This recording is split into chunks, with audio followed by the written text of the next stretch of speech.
여러분 안녕하십니까. 이루어진다 라이브 박장보입니다. 지난주 끝난 국회 대정부 질문은 고성과 막말이 오간 최악의 질의였다는 비판이 나왔습니다. 이런 가운데 지난 대선 직전에 있었던 뉴스타파 보도 관련 파문이 확산하면서 정치권은 물론이고 언론계에도 큰 후폭풍이 몰아치고 있습니다. 전문가와 함께 관련 내용 집중 진단합니다. 또 이어지는 순서에서는 북러 정상회담 속에서 이 요동치는 동북아 정세를 분석합니다. 이루어진다 라이브 지금 바로 시작합니다.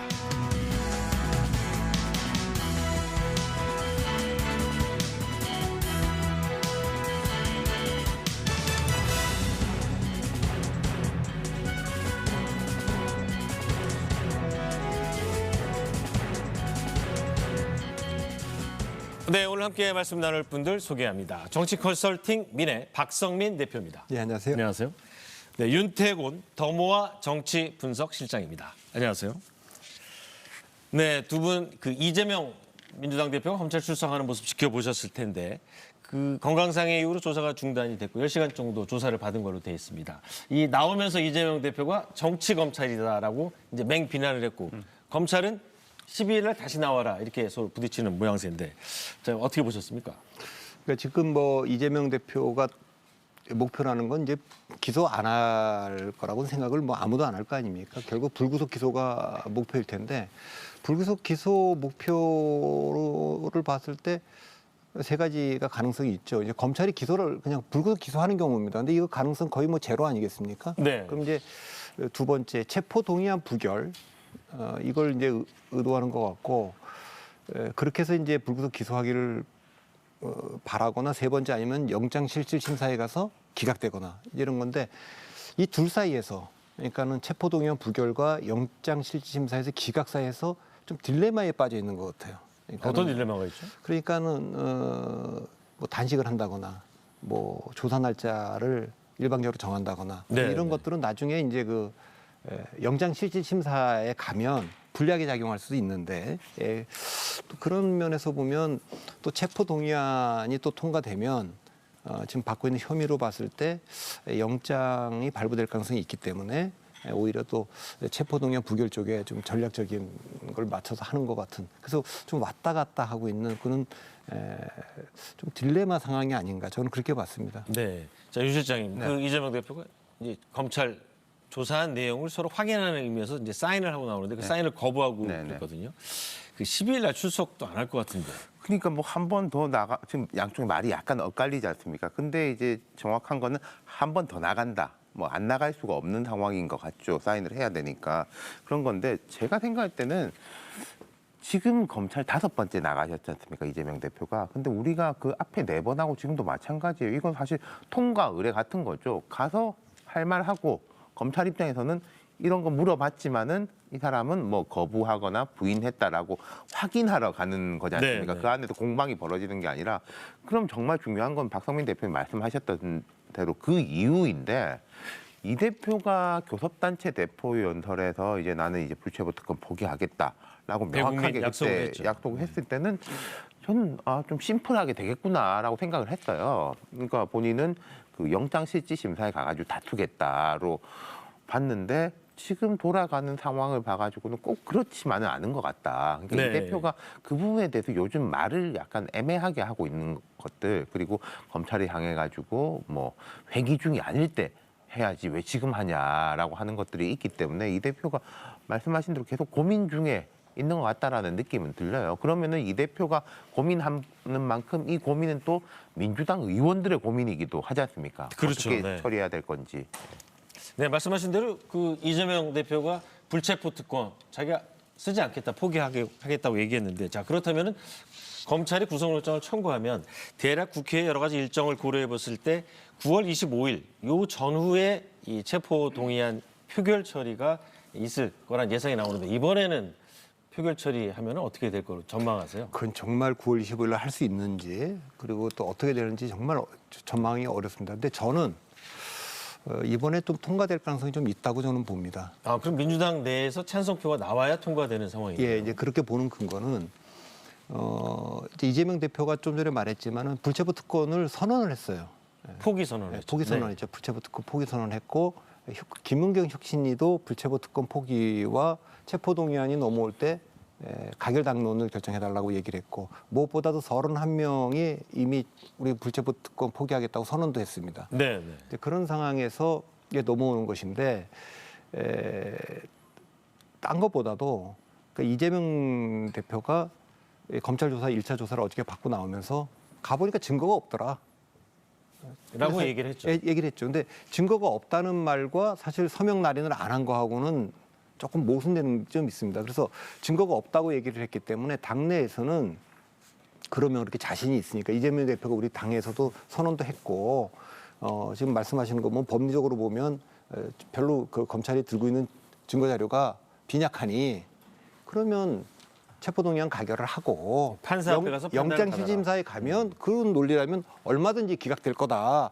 저는 이 논리, 그러니까 그래서 제가 아까 말씀드렸지만 이재명 대표가 지금 하고 있는 지금 말과 행동 사이가 체포동의안 부결 쪽인지 영장실질심사 기각 쪽인지가 네. 왔다 갔다 하고 있다는 거예요. 근데 이제 계속 지금 나와서 얘기하는 건 정치검찰에 의한 정치적인 수사고 증거는 없다. 이렇게 얘기를 했기 때문에 당내에서는 조금 더 편하지 않을까. 그러면 영장실질심사에 다퉈볼 수 있는 거 아니냐. 이런 여론이 만들어질 수 있다고 저는 봅니다. 네. 자, 윤 실장님은 어떻게 보세요? 25일 날 전후로 해서 날짜가 25일 확정적이지 않지만. 전후라는 거는 이제 추석 직전인데 네. 아유 뭐 이게 워낙 복잡해서 저도 모르겠습니다. 이게 12일 날 안 나가고 조금 더 뒤에 나가면은 생각하는 25일도 미뤄지는 건데 네. 그럼 25일에서는 하루 이틀이 미뤄지는 게 아니라 뭐 연휴가 6일이고 그러니까 아마 10월 초로 휙 넘어갈 거란 말인 거죠. 그럼 또 10월 11일인가에 강서구청장 재보궐선거가 있고 네. 이게 다 맞물려가는 상황인데 그 추석 이후로 하고 싶어 할 것 같긴 해요. 하고 싶어 할 것 같긴 하는데 어떻게 될지는 방금 박 대표님 말씀대로 이건 이제 이런 거죠. 비명계에서 짐짓 이 대표의 말을 받아들여가지고 하는 건데, 근데 시점은 그렇다 치더라도 체포동의안이 국회로 넘어왔을 때 이번에는 표결이 어떻게 나올 걸로 전망하세요? 그러니까 방금 말씀하신 건 이제 비명계에서 짐짓 아니 이 대표가 그렇게 자신 있다고 하시니까 네. 우리가 이제 밀어드리겠다라는 식의 이제 프레임인 건데 저는 이제 1차적으로 이재명 대표 본인의 문제가 아까 말씀드린 대로 국회에서 이야기를 했었지 않습니까? 나는 이걸 이제 내려놓겠다 특권을. 근데 그때랑 지금이랑 어떤 본질적인 변화가 있느냐? 예컨대 그때는 무슨 문재인 정부 때 임명한 법무장관이다가 법무부 장관이 갑자기 바뀌었느냐? 검찰총장이 갑자기 바뀌었느냐? 이재명 대표의 말대로라면은 그때도 정치검찰이고 지금도 정치검찰이기 때문에 큰 사정 변경이 없다는 이야기죠. 네. 그러니까 이재명 대표가 뭐 본인이 뭘 요구하기는 쉽지 않을 건데 지금 바깥에서 이렇게 막 움직이는 걸 보면은 또 모르겠고 제 생각에는 이재명 대표도 생각이 좀 왔다 갔다 하는 것 같아요. 그러면 그게 이제 의원들한테 대한 압박도 마찬가지로 바뀌는 건데 근데 지금 보면은 장외에서는 이재명 대표에 대해 이제 말하자면은 장악력이랄까 구심력이 원외에서는 점점 강해지는 것 같습니다. 최근에 단식 직전에도 비공개로 특보를 임명했고 네. 단식 기간에 강서구청장 후보가 3명으로 추격됐었는데 그중에 1명한테 그냥 전략공천장 수여했고 그렇다면은 의원들 입장에서는 원외에서 이렇게 올라오기 때문에 원내에서 우리가 할 수 있는 행동이 있다면 빨리 하자. 비명계 입장에서는 그런 생각도 할 수 있게 될 것 같아요. 네. 두 분이 상당히 조심스럽게 전망을 해주셨는데, 자, 이 검찰 말하자면 민주당의 사법 리스크가 이제 주 초반에 상당한 이슈고 또 이재명 대표가 토요일 날 출석을 함으로써 이제 일단 이번 주는 된 거죠. 자, 그 이번 주에 또 다른 어떻게 보면은 새로운 이슈가 큰 게 터졌습니다. 그 이른바 이 지난 대선 직전에 뉴스타파라는 매체를 통해서 보도된 그 윤석열 당시 후보죠. 후보가 대장동의 몸통이다라는 보도가 나왔어요. 근데 이게 말하자면은 정치권뿐만 아니라 언론계에도 엄청난 충격을 지금 주고 있습니다. 핵심은 그 김만배 그리고 이 신앙님이란 사람이 등장하는데 일반 분들은 잘 모르지만 기자들 사이에서는 이제 유명한 사람입니다. 그 언론 노조 위원장도 했고 또 미디어 오늘이라는 매체의 사장도 했고 그 둘의 대화가 그 대화 속에서 그 윤석열 후보가 그 부산저축은행 관련해서 낸 사람을 봐줬다. 뭐 커피 한 잔 타주면서 그냥 나가라고 그랬다. 이런 식의 보도가 나왔거든요. 지금 이 보도는 이제 사실 아닌 걸로 나오는데 이와 관련해서 각 정당, 특히 이 국민의힘 같은 경우는 굉장히 날선 반응을 보입니다. 먼저 정당 반응을 보고 말씀을 나누겠습니다. 이 대선 조작 공작 게이트는 단순한 흠집내기 차원의 정치 공세가 아니라 조직적, 체계적으로 아주 치밀하게 기획된 대선 선거 공작입니다. 이 사건은 정, 경, 검, 은 사자 유착에 의한 국민 주권 찬탈 시도이자 민주공화국을 파괴하는 쿠데타 기도로서 사형에 처해야 할 만큼의 국가 반역죄입니다. 저는 이게 정말로 황당무계한 제대로 된 교육을 받은 사람인지 의심스러운 발언이긴 하지만 무언가 일맥상통하는 게 있다는 생각이 듭니다. 그건 바로 짐이 국가다라고 하는 전체주의적 사고와 맞닿아 있습니다. 네, 김기현 대표가 제가 들은 발언 중에는 가장 강도 높은 발언이 나왔어요. 이게 대선을 이렇게 어떻게 보면은 대선 결과를 바꾸려고 했던 그 국가 반역죄라는 얘기까지 나왔는데, 자, 박 대표님 보시기에는 이번 사안 어느 정도까지 파장이 저는 커질 겁니까? 파장이 굉장히 클 거고 심각하게 봅니다. 그러니까 과거에도 대통령 선거 때 이런 가짜 뉴스, 우리가 이제 김대엽 네, 그때 병풍 조작 사건이라고 하지만 그거는 어쨌든 언론사가 직접 개입한 건 아니지 않습니까? 언론 기자들이. 근데 이제 이번 사건은 이제 그렇게 보이는데 이제 그건 좀 수사를 통해서 이제 밝혀지겠지만 어떤 거. 근데 일단 두 분의 사적 대화가 지금 녹취가 됐다는 거 아닙니까? 네. 그러니까 그런 정도의 관계면 그걸 왜 녹음을 했을까 하는 생각이 좀 있고 거기에 이제 한 1억 6,500만 원이라는 책값이 등장하고 있지 않습니까? 네. 이렇게 책값을 줬다라고 하는 거고. 책 3권 값으로 이 신학님 전 위원장이 1억 6,500만 원을 받았죠. 예, 그렇게 하고 이게 이제 그 녹취가 있었던데 바로 보도된 것이 아니라 한참 있다가 대선 이제 며칠 앞두고 대선 3일 전에 앞두고 보도가 됐는데 이제 핵심은 이제 그 내용이 이제 조작이 돼서 네, 맞습니다. 이제 커피를 윤석열 검사가 타준 것처럼 이제 된 거 보도가 아닙니까? 나가고 예. 있죠. 네. 근데 그건 당연히 모든 언론 인용 보도했던데도 그 녹취 파일을 확인하고 실제로 다 봐야 되는데 그걸 다 아무도 안 했지 않습니까? 그리고 일부 JTBC는 다른 보도를 또 했는데 거기는 이제 조우영이라고 하는 당사자를 인터뷰까지 했습니다. 근데 그런데도 거기도 동일하게 하여튼 그 조우영의 진술이 반영되지 않은 보도가 있었죠. 그래서 이 관련해 갖고 지금 뉴스타파도 일단 사과를 했고 JTBC, MBC 다 이렇게 했지 않습니까? 이 사건은 상식적으로는 좀 이해가 안 됩니다. 그러니까 네. 언론이라는 게 어떤 걸 보도할 때 이렇게 지금 당사자한테 확인 과정을 거쳐야는 안 했고 어쨌든 돈이 지금 왔다 갔다 했고 그건 뉴스타파도 그 지점에 대해서는 이제 사과를 했어요. 네.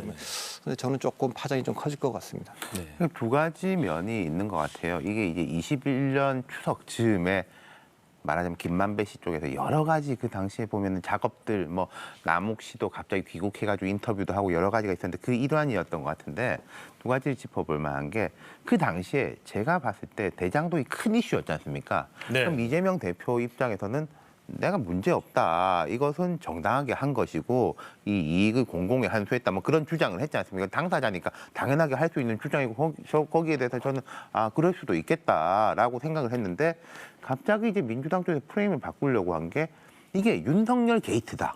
갑자기 이제 그 얘기가 나왔죠. 그러니까 몸통은 이재명이 윤석열이다라는. 이렇게 죄가 없다라는 거 하고 이것의 사실의 본질은 윤석열 게이트라는 건 되게 거리가 멀지 않습니까? 그리고 윤석열이라는 사람은 검사인데 뭘 어떻게 했다는 거냐인데 네. 그 윤석열 게이트라는 것의 핵심 키가 이 보도지 않습니까? 네, 그 앞에서 쭉 이야기를 하다가 대선 직전 3일을 앞두고 빵 터뜨려가지고 봐라 윤석열 게이트지 않냐라고 나왔고 그게 이제 첫 번째의 프레임에 대한 것이고 두 번째는 이제 현재적인 의미인데 지금 이 사건과 관련해가지고 이미 1심에서 유죄 판결을 받은 분이 있어요. 누구냐면은 당시에 이 보도가 이제 대선 3일 전에 나오고 쫙 흩어질 때 인터넷 커뮤니티에서 추천수를 조작한 사람. 네. 있었단 말이에요. 이 사람은 벌써 지금 1심이지만 집행유예를 이미 받아놓고 있는 상태예요. 지금 보면은 우리 쭉 이야기하고 방송에 나온 걸 보면은 이 사실관계 잘못된 보도였다라는 자체에 대해서는 이견의 여지가 없고 민주당도 그 이야기를 하진 않는데 앞으로 어떻게 될 거냐. 국민의힘은 뒤에 민주당이 있는 거 아니냐. 라는 이제 의심을 하고 있는 것이고 민주당은 무슨 소리냐일 건데 앞으로의 초점은 그러면 아까 제가 말씀드렸던 추천수 조작이라든지 뒤에 뭐가 있느냐 그쪽으로 좀 집중되지 않겠냐. 이 보도 자체에 대해서는 뭐 나올 거 다 나왔지 않습니까? 네. 뭐 돈 받은 것도 뭐 상관없다고 이야기하지만은 그러니까 그 부분이고 더 하나 더 나가자면은 뭐 이제 한쪽에서는 언론 정상화라고 부르고 한쪽에서는 언론 장악이라고 부르는 뭐 그런 부분에 대한 게 가속화가 되겠죠. 이 사안으로 인해 가지고. 알겠습니다. 자, 혹시 이 파문이 불거진 이후에 뉴스타파가 그 녹취록 전문을 공개를 했거든요. 그거 혹시 들어보셨나요?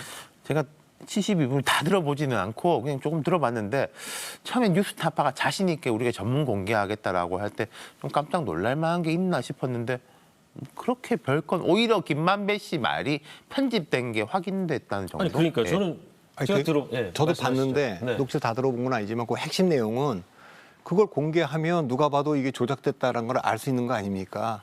네, 그래서 저는 뉴스타파가 왜 공개했나 의심이 들 정도로. 근데 저는 이제 네. 그 공개를 했는데 그 제가 궁금한 건 뉴스타파의 그 김만배 신앙님 인터뷰가 아니고 뭐 정식 인터뷰인지 하여튼 녹취인지 하여튼 네. 그거보다 관심 있는 게 그 당사자인 조우영이라는 사람을 직접 인터뷰한 여기서 JTBC 보도 조영이라는 사람은 뉴스타파가 그 윤석열 당시 검사가 커피까지 타주면서 타줬다고 하는 이 비리를 봐줬다고 네, 주장한 부산저축은행의 사람이죠. 그 브로커라고 네, 브로커죠. 알려져 있는 분인데 JTBC가 이제 인터뷰를 했기 때문에 저는 사실 지금 녹취 파일이 공개되면 더 관심 있는 파일은 그 당사자가 직접 얘기했다고 하는 이건 지금 전원이지 않습니까? 네. 전원이고 그래서 그 JTBC 녹취 파일이 더 중요해 보입니다.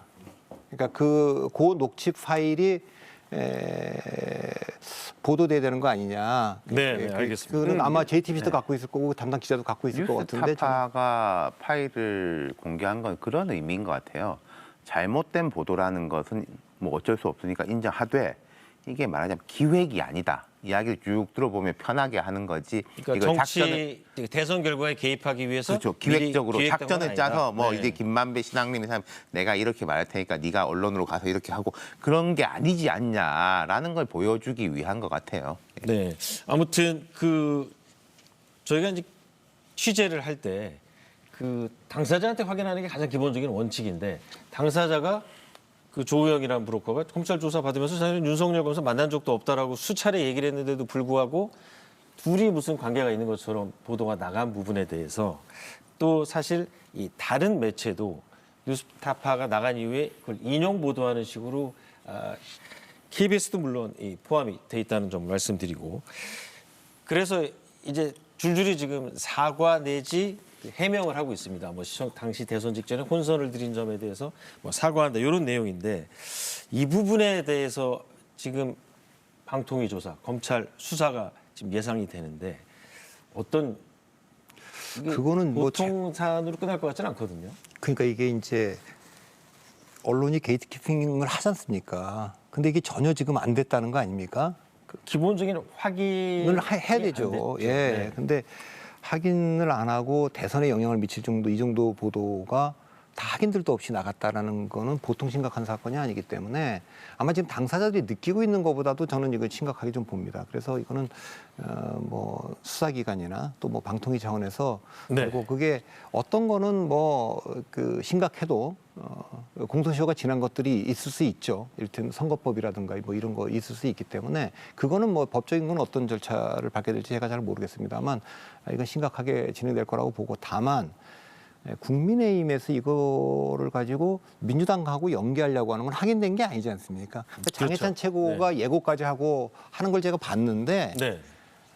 별 내용이 없어요. 그러니까 그때 뭐 의원들이 나와서 선거 때 이렇게 열심히 허위 사실 같은 걸 뭐 유포했다고 했을 때 그 처벌과 관련된 거 그런 걸 만들려고 했던 것이 이것을 염두에 두고 한 거 아니냐 이걸 마음껏 자기들이 퍼다 나르려고 좀 제가 보기에는 좀 빈약한 논리 비약이기 때문에 이게 지금 이제 그 국민의힘에도 항상 문제인데 정일성 이슈가 있다 갑자기 홍범도로 넘어가듯이 이게 지금 언론의 문제고 굉장히 이 안에서 지금 심각한 이슈인데 이걸 자꾸 억지로 민주당하고 묶으려고 하는 거 그거는 저는 제가 보기에는 좀 위험한 것 같습니다. 그렇죠. 그러니까 이게 언론의 문제는 공론의 장에 맡겨둬야 된다. 뭐 정부가 개입해서는 안 된다라는 이제 당위론이 있는 건데, 근데 저도 기자 출신만 냉정하게 봤을 때 지금 현재 한국 사회에서 이게 공론장에서 오히려 훈장이 되는 경우들도 있지 않습니까? 그건 무슨 말씀이죠? 내가 상대방 공격하다가 다쳤다. 네. 그런 게 이제 우리 쪽이다라고 해서 오히려 뭐 후원도 더 늘어나고 그런 경우들이 있는 거잖아요. 저희 어딥니까 그 무슨 술자리 대통령이 뭐 새벽에 수십 명하고 술을 먹었대더라. 그건 뭐 정말로 허위 보도인 건데 말하자면은 그 보도를 한 데에 대해 가지고는 오히려 후원금이 막 늘어나고 후원금도 그랬죠. 늘어나고 네. 지명도도 높아졌다는 거죠. 그러니까 이게 공론장에서 제대로 해결이 안 되는 게 문제인데, 그렇다고 뭐 저도 답을 갖고 있는 건 아닙니다만은 그렇다고 해가지고 행정기관이 사법부도 아니고 들어가서 이 문제를 해결할 수 있느냐, 이거는 한국 정도 되는 위상의 민주국가에서는 또 정상적인 일이 아니긴 해요. 그러니까 그 부분을 맞춰봐야 될 것 같고, 그리고 제가 이때 이럴 때 보면 항상 참 쓴웃음이 지어지는 게, 민주당이 집권당일 때 여당 말에 이런 뭐 가짜 뉴스라든지 오보라든지 이런 부분에 대해서 되게 제재를 가할 수 있는 법안을 추진했는데, 그 당시에는 국민의힘하고 보수 쪽인 언론사들이 막 막아섰단 말입니다.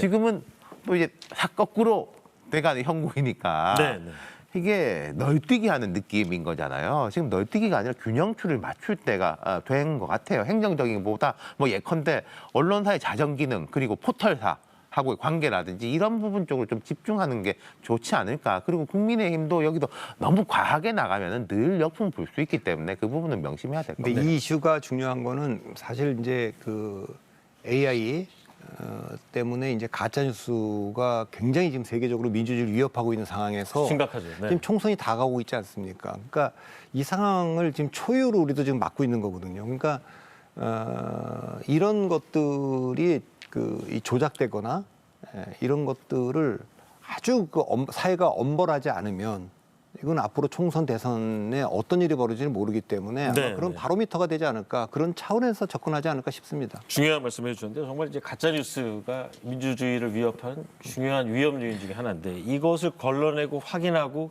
검증된 보도를 해야 되는 언론 매체 기자들이 이 가짜 뉴스를 만들었다고 하면 그러니까 치명적일 수 있는. 흔히 이제 우리 가짜 뉴스 그러는데, 뭐 여기 UFO를 봤다. 거짓말을 한 건 완전히 거짓말인 것인데, 보통 문제가 되는 것들은 이게 살짝 섞여 있지 않습니까? 네. 그리고 섞여 있고, 지금 현재 이 보도도 그런데 제가 좀 문제의식을 더 크게 갖고 있는 것은 지금 보도의 양태가, 자, 신앙림과 김만배가 이런 대화를 나눴다라는 거는 팩트지 않습니까? 그럼 보통 언론에서 받아서 보도할 때 신앙림과 김만배가 이런 이야기를 했다라고 보도를 하고, 근데 그 내용은 이 사람들이 한 거니까 우리는 뭐 책임질 바가 없다라는 식으로 유통이 되고 있단 말인 거죠.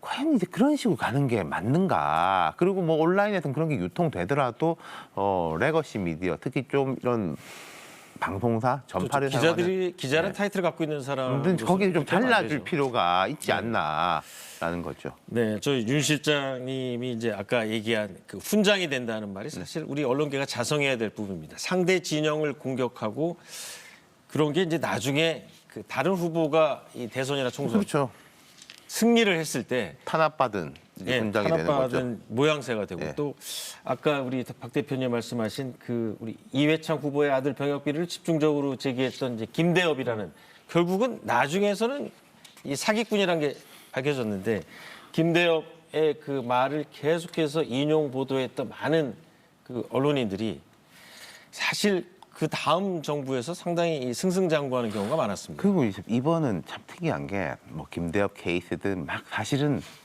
있어서는 안 될 일들이 꽤 많죠. 근데 꽤 많으면 통상적으로 후보는 보호하면서 후보는 그런 걸 이제 모른 척 한단 말이죠. 알아도 모른 척하고 몰라도 모른 척을 하는데, 이번 케이스 같은 경우에는 이 보도가 된 직후에 다른 언론이 이걸 받아서 인용 보도를 하기 전에 이재명 대표가 SNS로 새벽에 바로 띄웠죠. 이렇게 띄우고 했던 거니까 오히려 후보가 간접적이지만은 이렇게 영향을 미치게 한 것도 특이하긴 해요. 과거에 비하면은. 네. 그 마지막으로 이제 사실 이 방송을 보는 시청자분들이 기자라는 직업에 대해서 굉장히 실망을 많이 하실 것 같아요. 김만배라는 사람이 나타나서 수천억 원의 그 부동산 개발 사업하는 기자라고 볼 수 없지 않습니까? 근데 또 이 신학님이라는 사람은 어떻게 보면 기자를 대표하는 위치에 또 언론노조 위원장이니까. 아니 근데 그 책 3권에 1억 6,500만 원을 김만배한테 받았다는 게 이게 도대체 언론인의 윤리가 그리고 또 그걸 또 해명을 합니다.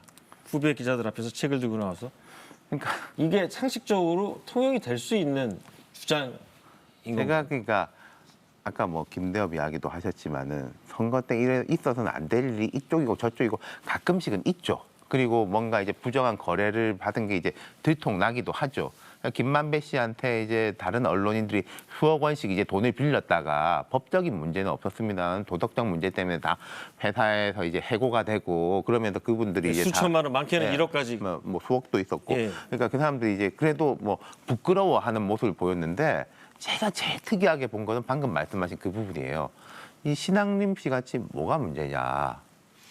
내 책이 수십억 가치가 있어가지고 싸게 팔았다라는 식으로 이야기를 하는 사람은 제가 한 수십 년 내에 본 적이 없는 네. 것 같긴 합니다. 그러니까 이게 언론의 문제라는 게 제가 한국 민주주의가 얼마나 흔들리느냐를 보고 있는 건데 이 공론장 아닙니까? 지식인들이 한다는 거고. 근데 적어도 언론이면 세상의 변화를 읽는 통찰도 있어야 되고 본인들을 늘 반성하고 들여다보는 이 성찰도 있어야 되는데 네. 통찰도 선찰도 없으면 현찰에 집착하는 거죠. 제가 그 농담으로 늘 그 네. 얘기를 하는데 네.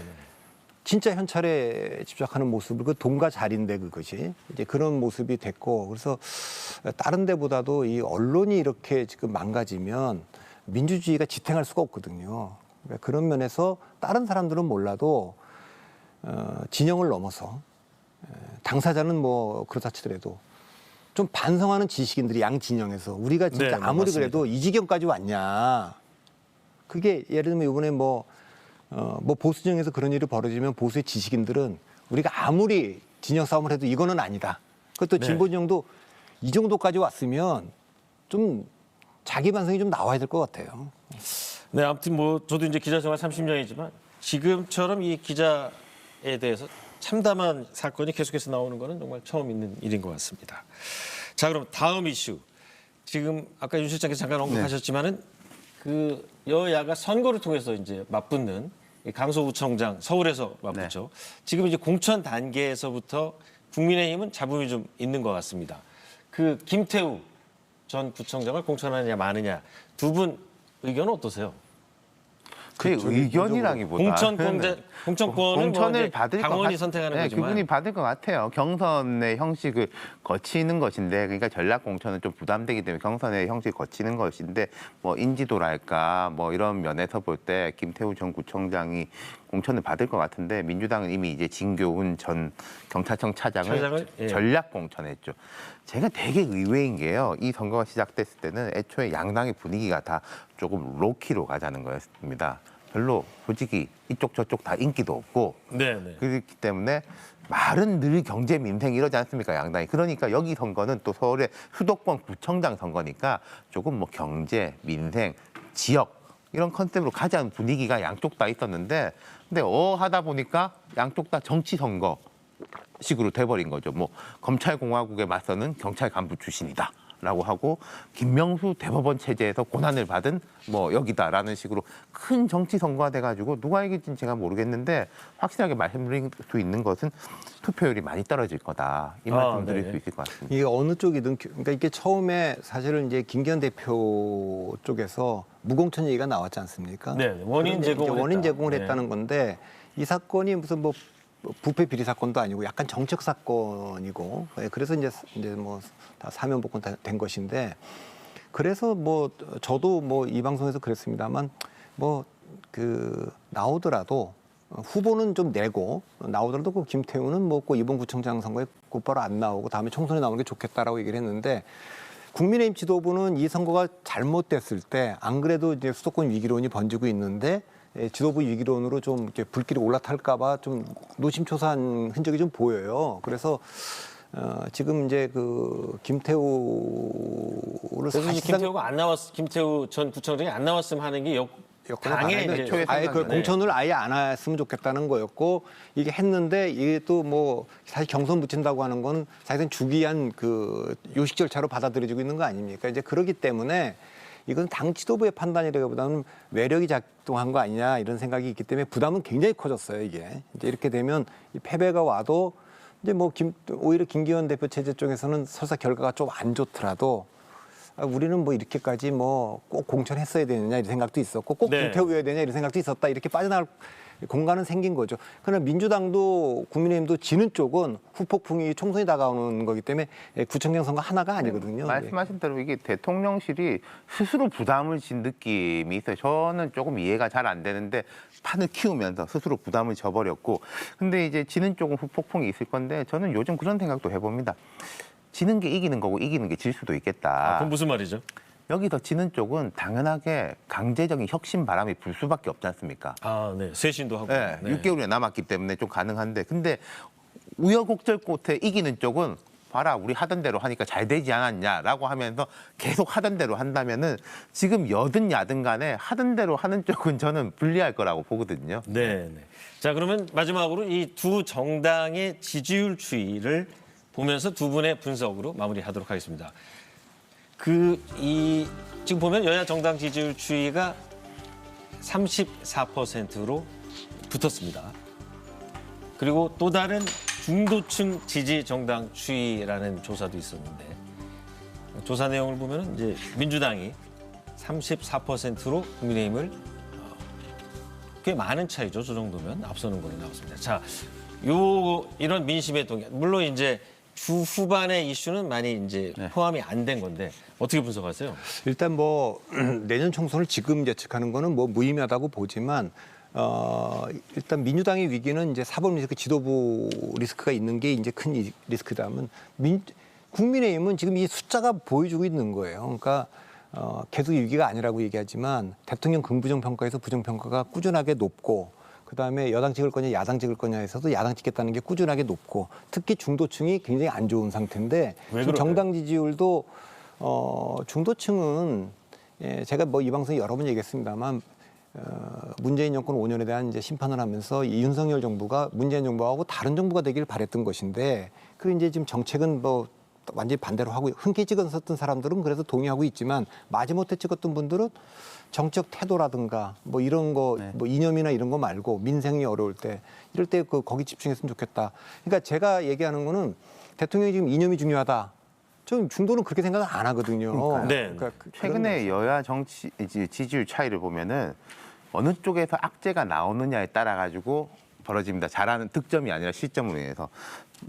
최근 일주일, 2주일 되는 제가 제일 크게 보는 거는 대통령이 직접 이야기한 거. 이념이 제일 중요하다. 사실 이념이 제일 중요하다라는 걸 명시적으로 말하는 건 우리가 정말 오랜만에 듣지 않습니까? 네. 마음속은 어떨지 몰라도 겉으로는 뭐 경제가 중요하다, 민생이 중요하다라고 통상적으로 정치인들이 그렇게 이야기하는데 대통령이 이념이 제일 중요하다고 말하니까 깜짝 놀라는 거고 제가 생각할 때 국민들은 뭐 여당이든 야당이든 대통령이든 경제 민생의 문제를 완벽하게 해결할 해결사가 이제는 없다라는 건 인정해요. 하지만 이 부분에 대해서 되게 노력하고 있구나, 의지를 보이는구나를 이제 중시하는 건데 대통령이 이제 이념이 제일 중요하다라고 하고 지금 홍범도 이슈 이렇게 나오니까 저 사람들은 정말로 저걸 중요하게 생각하는구나라고 하니까 지지율이 떨어질 수밖에 제가 없죠. 이거 한 가지만 네. 제가 만일에 청와대 참모였으면 대통령 참모였으면 저는 네. 아니 대통령이 이렇게 메시지가 나갔어야죠. 이념이 중요합니다.